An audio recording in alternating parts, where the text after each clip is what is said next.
Okay, good evening, grade 12. So today we are going to do what we call debtors reconciliation. But because we are doing grade 12 work, it becomes, it's zoomed into debtors age analysis because debtors reconciliation is supposed to be grade 10 work already. So now you're going deeper into the details of the debtors age analysis. So we are going to use this activity 3 of term 2, week 7 handout, reconciliations, bank creditors and debtors and age analysis. So we're going to do that. So that will be the last activity on here. Debtors age analysis. So we can do it together. The information below relates to Mbalula Sportswear. The business sells 80% of their stock on credit. So we need to know that 80%, so most of their sales are on credit. So you, in a business like that, you do need an age analysis because you have to monitor how the income comes in because you need it. You need to be able to convert your assets into cash, like your debtors must come as quickly as possible. That's why you need it. So usually you have a debtors analysis in a company where the credit purchases are very high. So the debtors are required to settle their accounts by the end of the month following the sales transaction month. You need this. This is the credit policy. So it says that if they buy in January, they need to settle it by end of February. Even if they buy beginning of January, they can settle it by end of February. Even if or they buy end of January, they have to settle it by end of February. So they need to settle their accounts by the end of the month following the sale. So that's the credit term. So we do not want to see any debt staying there so it can go up to 60 days. Because if I bought it 1 March, I can pay 30 April, that's 60 days. So, but we do not want to see 90 days. When we see 90 days, that's a problem because our credit policy says a maximum of 60 days. They can pay earlier, but a maximum of 60 days. So identify 2 debtors who could have their credit limits increased. Here, be careful not to look at someone who, like this one, the credit limit is 10,000, but he owes 12,000. Then you think the solution is to increase the credit limit. No, that is not the solution. This person is unable to manage their debt, and we are also not able to manage our internal control system, giving people more than their credit limit, continuing giving people. This is a problem right there.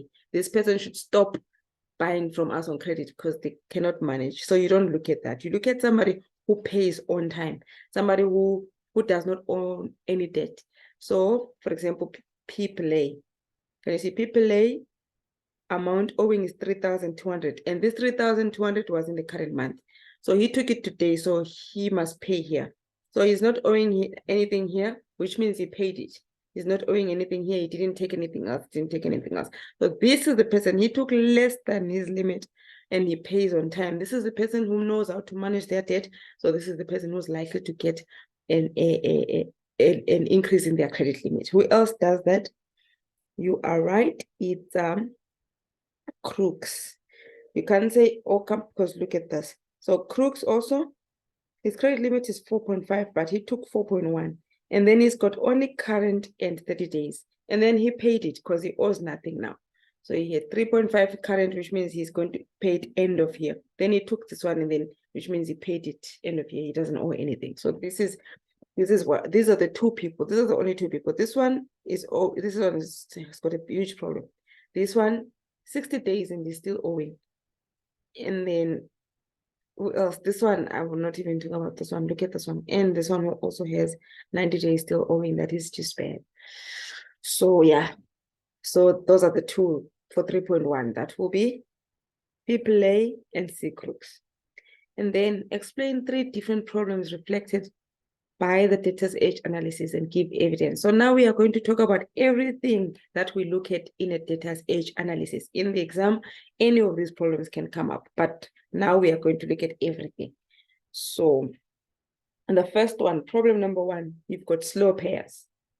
People who are taking long to pay. So the very good example, which I've already done, is this one. Look, current month, 30 days later, he owes a huge amount, 4.2. 60 days later, he's owing. 90 days later, he's owing.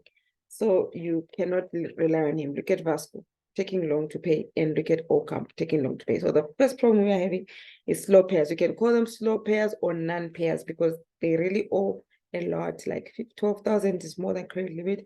This one is on the credit limit. This one is also like difference of 100 rand, but it took, like, it's taking long. 90 days is too long. So you can say, this problem, you can either say slow payers, or you can say non-payers, or you can say lack of adherence to time terms, or you can say possibility of bad debts. How do we know they're going to pay if they're like this? So you have 18% of debtors owing in 90 days. You've got 19% owing in 60 days. Then 24 is acceptable and 39. Like, I mean, 20%, 24% is acceptable because it's only 30 days, which, they have to start paying now, and 39% is okay. They just took it now, but you don't want these. So I will, what I'm saying now, I'll show you at the end, and then you can just pause and copy it down. I'm not going to type it now while I talk. Problem number 2, I'm going to talk about this one. This is a big problem. Credit limit. Not adhering to credit limit. What does this mean? It means us as a company, we've got bad internal control of credit limits. We are supposed to be the one to check if someone wants to buy more. We check their credit limit and not sell it to them. But the fact that we sold it to them, it's our fault too. So bad internal control of credit limits, you can write that as an answer, or you can say not adhering to credit limits. Both us and the customer, we are not adhering to the credit limits. That is the problem. And then, so Mula is 2,000 rand over the credit limit. You can write that down because then it shows what you know what you're talking about. Then the third problem will say, sales continue to be made to debtors whose accounts are overdue. So that's also bad control of sale of debtors, like I'm saying. So this one is I'll give an example. So Ocamp, let's start here.